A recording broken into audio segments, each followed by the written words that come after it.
السلام عليكم ورحمة الله وبركاته، أينما كنتم يا رب تكونوا في أفضل حال. اللهم صل وسلم وزد وبارك على سيدنا محمد صلاة تنفك بها العقد. اللهم صل على سيدنا محمد صلاة تيسر بها أمورنا، صلاة توسع بها أرزاقنا. اللهم صل وسلم وزد وبارك على سيدنا محمد صلاة تنصر بها إخواننا المسلمين المستضعفين في فلسطين وفي غزة وفي كل مكان. إن شاء الله بإذن الله وبحول الله وبقوته تعالى بقدم لكم موتوسيكل هوجين أبو المجد استيراد بالمسمار. إن شاء الله بقدم لكم الموتوسيكل بكل تفاصيله كبيرة وصغيرة.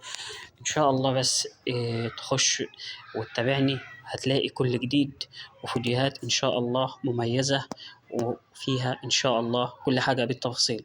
إن شاء الله النهاردة أنا بعرض لك الموتور هوجين أبو المجد الاستيراد.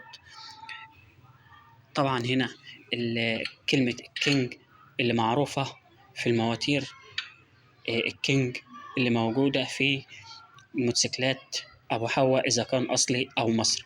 لكن النهاردة أنا بقدم لك هوجين أبو المجد من شركة محمد أبو المجد.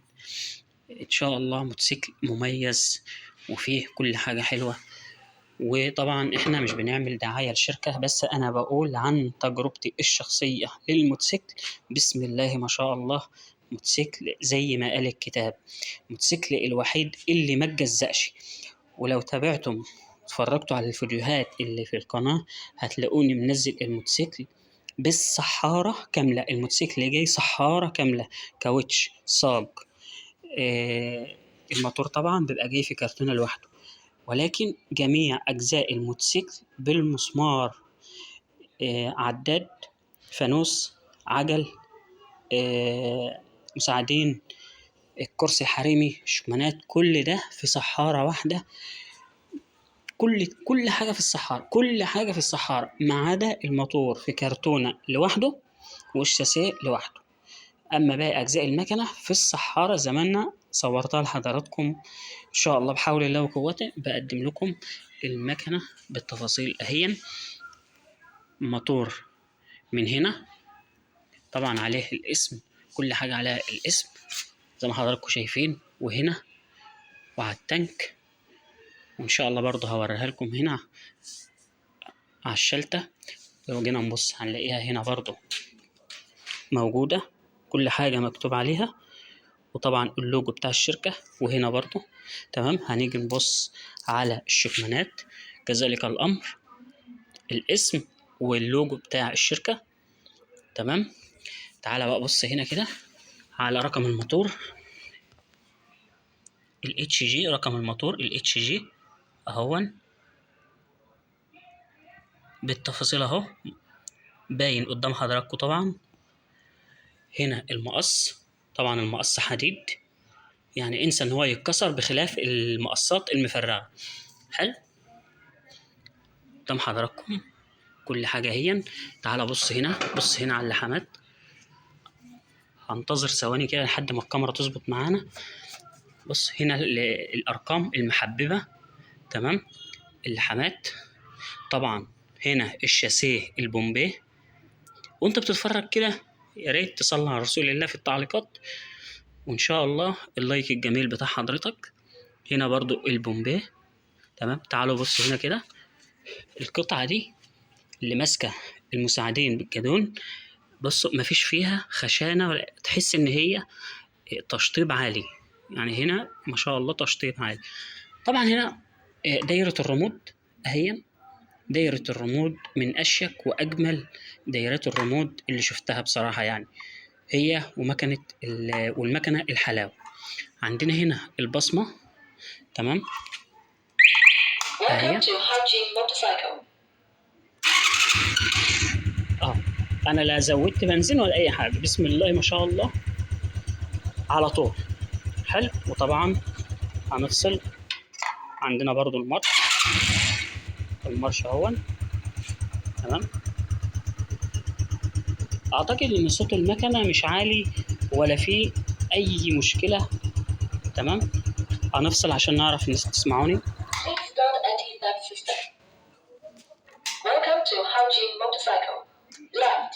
هنا طبعا الاشاره، هنا اليمين. تمام.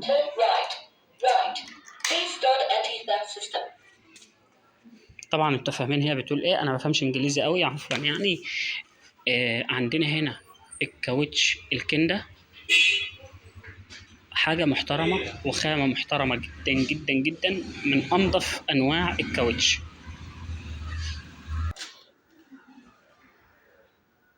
بكمل لكم معلش عذرا الفيديو. طبعا أنا وريت لكم الدوارة والبصمة، تمام. هنوريكم هنا الشاسيه برضو من الناحية التانية، تمام. بصوا اللحامات والتقفيل، من أنظف الشاسيهات اللي شفتها بصراحة. هنا برضو بصوا التشطيب، التشطيب تحس ان هو حاجة محترمة جدا، تمام. هنا طبعا المارش اهو قدام،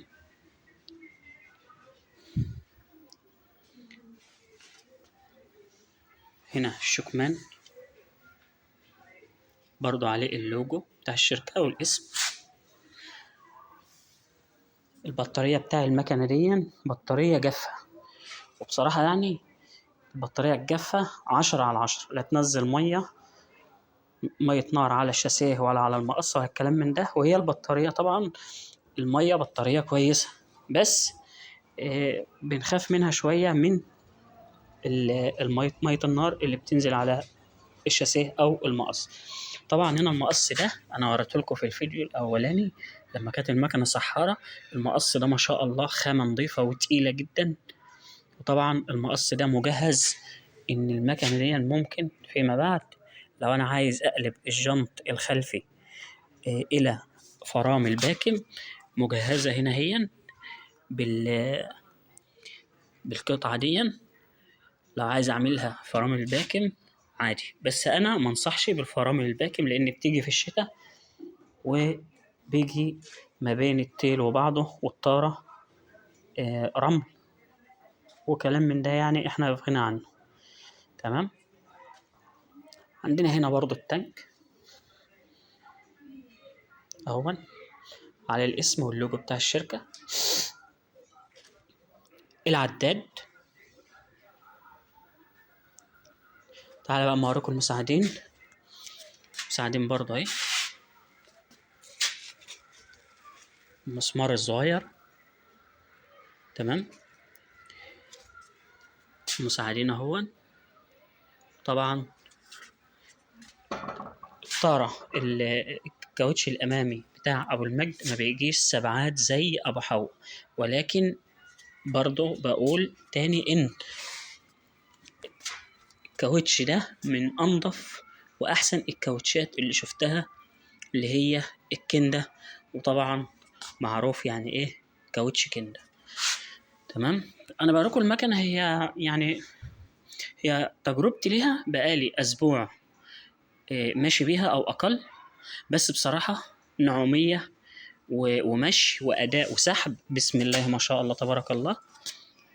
هنا برضو الشاسيه نسيت أوري حضراتكم في الأول اللحامات عاملة إزاي، مفيش فيها كلام. إحنا بنعملش تسويق ولا دعاية لحد، لكن إحنا بنتكلم على حاجة قدامنا. طبعا التشطيب الميتاليك تحس إن هو ما شاء الله يعني حاجة نظيفة ولمعة نظيفة. عايز أقول لكم على حاجة، إن المكنة دي الترس الخلفي ده 42 سنة، تمام. بس أنا ما ركبتوش، وكان عندي ترس أصلي 38 سنة، فركبت ال 38 سنة بحيث إن هو يدي معايا سرعة وأداء كويس، وهو ال 42 سنة كويس، بس إيه أنا برتاح في ال 38 سنة، تمام. طبعا هنا المساعد اللي هي الكوباية الصغيرة، كوباية صغيرة أو كوباية كبيرة ما بتفرقش عادي، هو كده كده قوة المساعدين ما فيش فيها مشكلة، هياها كوباية كبيرة أو صغيرة. يا رب كده واحنا بنتفرج بكل التفاصيل دي ما تنسانيش باللايك والدعم والاشتراك في القناة، وإن شاء الله هقدم لك فيديو قادم بإذن الله تعالى وبحول الله وبقوته، كل حاجة بالتفاصيل إن شاء الله. بس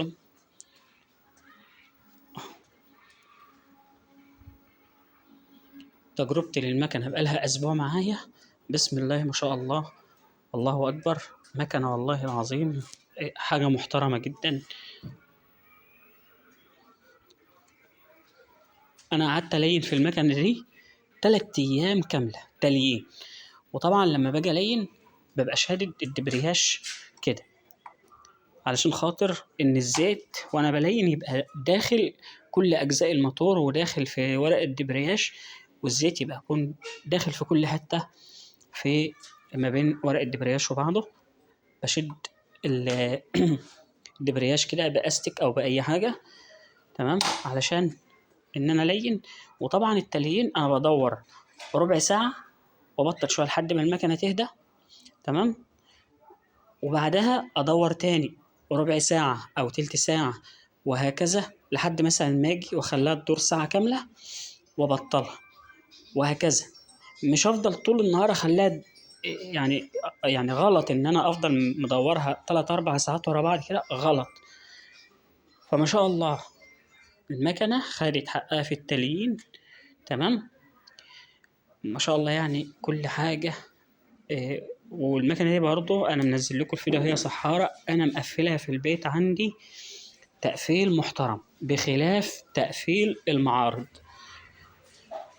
يا رب إن شاء الله يكون الفيديو عجب حضراتكم، ومتنسناش بالدعم واللايك والاشتراك في القناة علشان تتابعني وينزل لك كل حاجة بالتفاصيل عن المكنة دي. طبعا السرعة بتاعتها 160، أنا لما كنت ماشي بيها ما جبت السرعة 80، وهي على سرعة 80 ما شاء الله يعني سحب وأداء 10/10. لكن أنا ما جبتش 100 ولا 120 ولا الكلام من ده، وعمري ما جريت بالمكنة أكتر من 100. عمري أي مكنة ركبتها، أي مكنة من اللي على القناة حاططها، عمري ما يعني آخر كان بها 100. ما جبتش لا 120 ولا 140، لأن يعني مش لازم نعمل إن أنا بتاع سرعة ولا تفت والكلام ده، تمام، علشان خاطر السرعة الزايدة غلط على الموتور. مش معنى ان انا معايا 160 يبقى شد البكر على 160، لا غلط. انا يعني يا ريت يعني اي حد بيسوق موتوسيكل يكون اخر السرعه بتاعته 100 كيلو، تمام.